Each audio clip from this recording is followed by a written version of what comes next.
Allez, je te propose le deuxième exercice. Hop, c'est un jeu. Oui, alors ça, c'est un jeu d'animation offensive. Ça, c'est un truc que j'adore. Alors, je sais qu'il faut de temps en temps pas toucher au droit du joueur, mais après, ça correspond à mes principes de jeu. Donc là, il y a 3 zones. Alors, l'équipe bleue, c'est l'équipe qui attaque de droite à gauche en regardant le schéma. Elle a 2 touches dans sa partie défensive. Pourquoi? C'est pour. Ah non, pardon, je confonds avec un autre exercice. Excuse-moi, Philippe, c'est un truc sur les rythmes. C'est un truc sur les rythmes de jeu, ça, pardon, que je t'ai donné. Donc, il y a 3 équipes de 6. Pourquoi j'ai créé ce jeu-là? Parce que souvent, les équipes, elles vont soit tout le temps très vite, très vite, très vite, ou alors très lentement en faisant de la conservation qui ne sert à rien, ronronnante. Donc, je me suis dit, il faut que j'arrive à trouver un truc pour que les garçons sentent les différents rythmes de jeu. Donc, les bleus, imaginons les bleus, ils sont en attaque placée. Ils ont le ballon, ils sont en attaque placée. Tant que tu es en attaque placée, donc il y a 3 équipes de 6, hein, les appuis sont à l'intérieur du terrain. Bon, là, les appuis excentrés, ils sont pas au point de corner parce que plus ça va avec les adaptes, ils sont en ligne de pointillés pour pas être hors jeu, pour vivre avec leur équipe. C'est comme s'ils étaient le joueur excentré de l'équipe qui attaque. Donc, quand l'équipe a le ballon, elle n'a pas le droit aux appuis. Elle doit prendre le temps d'avance par une circulation rapide du ballon, en utilisant les espaces libres et libérés. Voilà, c'est un 6-6 en attaque placée face à une défense placée. Par contre, à la récupération des blancs, tout va dépendre de l'endroit où ils récupèrent le ballon. S'ils récupèrent le ballon dans leur partie basse, ils doivent quelque part élargir le jeu. Donc, ils ont la possibilité de toucher les 2 appuis qui sont à l'intérieur du terrain, jaunes, qui se situent sur la bande médiane. D'accord? S'ils récupèrent le ballon tiers médian, l'équipe blanche, ils peuvent utiliser leurs 2 joueurs excentrés jaunes qui se situent dans la bande haute. Ils ne sont pas obligés de le faire, mais ils peuvent le faire pour apporter un surnombre momentané, comme à la récupération du ballon, où on doit garder le temps d'avance parce qu'on vient d'éliminer 1, 2, 3 adversaires. Et franchement, pour l'avoir fait avec toutes les catégories, à tous les niveaux, notamment l'été dernier avec la R1 du club du Golden Lion en Martinique, c'est un magnifique jeu pour faire sentir les rythmes de jeu. Oui, ça je vous invite à le faire. On ne touche pas au droit du joueur et par contre, tout le monde est concerné. Ce qu'il y a de bien, c'est que ta largeur en fait, permet sur un temps de récup, soit tu peux contrer tout de suite parce que le mec il a perdu le ballon, tu peux de suite donner à un attaquant, il marque, ça enchaîne direct. Et les appuis te permettent de canaliser en fait ta récup, de la rendre propre. C'est ça qui est bien. Quoi. Ouais. Imed, expert. Non, mais en fait, ce qui est intéressant, c'est, je voulais savoir un peu, est-ce que tu as un aménagement différent à ça, une évolution par rapport à ce jeu? Alors là, c'est sur un modèle plus réduit, hein. Mais après, je le fais en 2 équipes. Je le fais en 2 équipes sans une troisième pour que les garçons se sentent complètement impliqués. Donc, c'est un 8 contre 8 notamment. D'accord, donc tu as agrandi l'espace de jeu et là, tu passes à 2 équipes. Exactement. Okay. Après, tu peux limiter peut-être un certain nombre de touches, soit dans la partie basse, en fonction de ce que tu recherches. Moi, j'aime pas limiter trop. le nombre de touches basses. Ouais, t'aimes pas trop ça. Alors, quand tu es à 2 équipes, si tu veux rester dans mes principes de jeu, moi, c'est en gros, tu veux ressortir proprement le ballon et que le ballon aille vite, c'est 2 touches dans sa partie basse. J'aime bien une touche dans la partie médiane qui est plus réduite. En gros, c'est 20, 12, 20. Et pourquoi? Parce qu'à partir d'une prise d'appui, on déclenche. Mais donc, ça a des limites parce qu'on touche au droit du joueur. Mais c'est toujours joli, par contre, dans la partie haute, pour que les créateurs, les dribbleurs, tout, ils fassent ce qu'ils veulent. Donc, sur la partie médiane, pardon, excuse-moi, Pépite. Sur la partie médiane, tu réduis le nombre de touches pour donner de la vitesse. Moi, je fais 2 touches, une touche libre. En gros, c'est mon jeu, 2 touches, une touche libre. Donc c'est ce qui va permettre d'accélérer le jeu. Oui. Et puis, ça veut dire que quand tu fais tes schémas préférentiels sans opposition avec des mannequins, bah, par exemple, quand un latéral franchit la ligne d'avantage, il prend appui sur l'attaquant axial, ou quand c'est l'axial qui prend la ligne d'avantage, il s'appuie sur un attaquant excentré. Puis voilà, c'est pour avoir une continuité avec mes principes. Hein. Là, ça m'intéresse.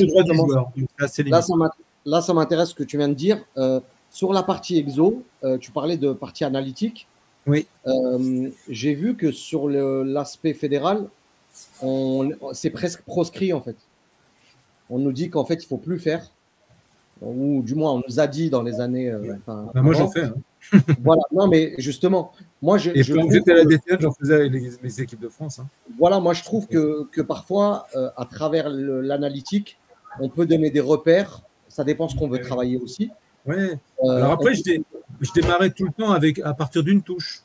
C'est là où je faisais toutes mes phases arrêtées. Ouais, ok. Ouais. Lolo, il observe. Attention, il est en train de noter. Tu copies? Non, j'aime bien. C'est du principe des jeux, des structurations que j'ai l'habitude de faire aussi. Et je rejoins Landry aussi qui peuvent venir compléter ce que disait Imed aussi, l'analytique, c'est-à-dire que tu retrouves des principes avec ta préparation, ton espèce de préparation et puis ton changement de rythme sur la partie haute. Et puis voilà. Moi, ça m'est arrivé de le faire, tu sais quoi ça? Avec 2 équipes, avec du coup 4 joueurs en appui. Et comme tu l'as dit tout à l'heure, Landry, alors moi, je ne mettais pas 6 appuis, j'en mettais 4. Mais par contre, les appuis côtés, ils partaient bien de la médiane, on va dire. Ouais. D'accord? Dans le tempo de l'équipe qui est leur équipe qui attaque. Et en fait, je faisais, au niveau du tracé qu'il y a sur le côté avec les pointillés, je faisais un tracé qui rentrait au fur et à mesure en gros, sur la hauteur des 6 mètres. Ouais. Tu vois, et ça faisait un tracé, un arrondi au fur et à mesure de plus en plus, comme une courbe d'ailier qui rentre pour centrer. Et l'idée, c'est que du coup, tu te retrouves avec 2 équipes, 4 joueurs en appui. Quand ton équipe attaque, l'ailier droite ou gauche peut rentrer au fur et à mesure dans la course sans être hors jeu, bien sûr.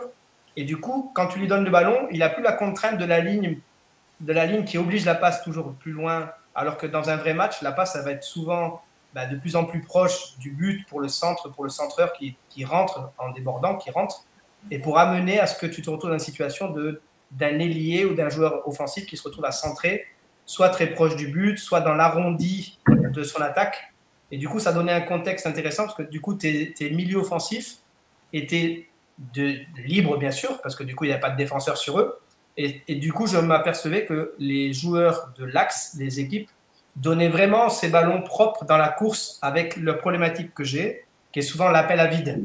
Dans le milieu amateur, je ne sais pas si en pro on l'a plus, mais dans le milieu amateur, ce côté appel à vide, il est très compliqué parce que les joueurs n'ont peut-être pas été formés, tu vois, tout ça. Et pour eux, c'est très dur de se lancer sans qu'ils aient eu le ballon avant. Alors, et du coup, cet arrondi, il était intéressant parce qu'ils accompagnaient l'attaque.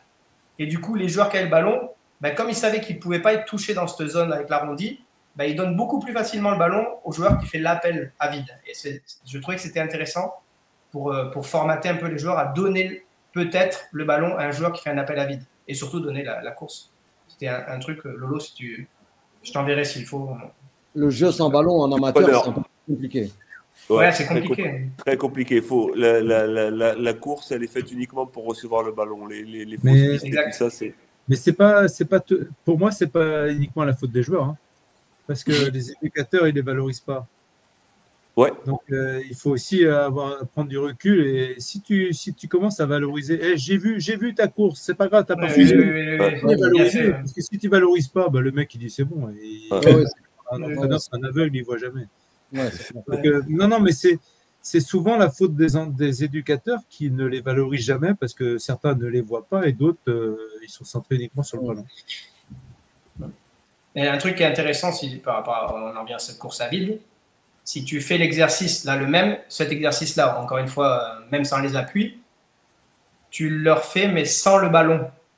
Juste par la parole. Tu sais, il donne ou avec le ballon, non, sans ballon, et tu leur fais par la parole, mais tu gardes la notion d'hors-jeu. Tu vas voir le nombre d'appels dans le vide que tu as. C'est un truc de fou. Donc, comme quoi, ils savent le faire, mais dès que tu mets le ballon, c'est plus compliqué. Il y a la notion tactique, il y a plein de choses. Je vous invite une fois à faire ne serait-ce que 10 minutes dans une séance, un jeu sans consigne particulière. On ne joue que dans les espaces libérés. Je n'ai pas dit espace libre. Espace libéré. Vous allez voir que s'il n'y a pas de course, il n'y aura jamais d'espace libéré. Et là, ils vont le faire naturellement. Et vous, ça va vous éveiller. Mais du coup, si tu n'as personne qui bouge, le joueur qui a le ballon, il donne pas le ballon du coup. Ben non, il va le perdre parce qu'il va. Non, c'est bien, ça oblige. Ouais, c'est une règle qui oblige de contourner la règle et d'aller chercher les espaces. Exactement. Ouais.